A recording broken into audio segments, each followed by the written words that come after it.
I'm here with PC Naylor. Naylor. Sorry, I'm the local officer for St James and Mayfair. Local officer, right. So my question is, do you think we should be worried about terrorism? Who do you mean by we? Do you mean we, the general public? Yeah, me, my children. Should I teach my children to be worried about terrorism? Depends what you teach them. You've got to teach them evenly, and you can't teach them any prejudices. But yes, Okay. You should be worried. Everybody should be worried.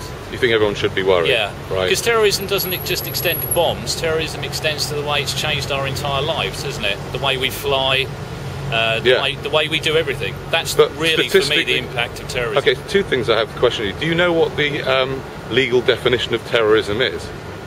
Well, terrorism is anything that is not sanctioned by a government, isn't it? It's any act of war that's not sanctioned by a government.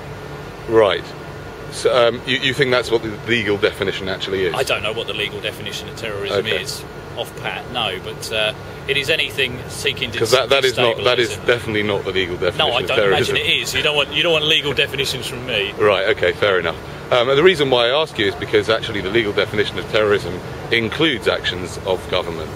It doesn't say anywhere in the legal definition of terrorism that act of government. Where is that?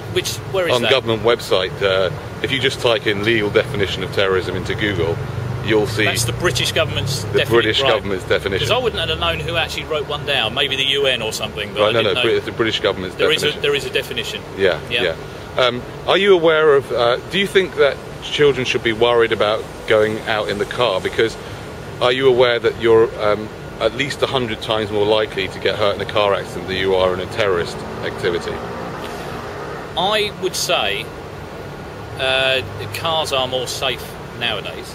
Yeah. But it's going back to my earlier point that terrorism has changed the way we do things. Right. It's not necessarily changed the way we use our cars, but it has changed the way we travel, the way we go abroad on holiday. Right. It's changed things like that. I don't believe in fear selling. Right. If that's what you mean. Yeah. I don't think you should teach. I don't teach my children. I teach my children to be aware of the same things parents have always taught their children to be aware of: strangers, situations you can't get out of. I don't necessarily teach my children about terrorism. Okay.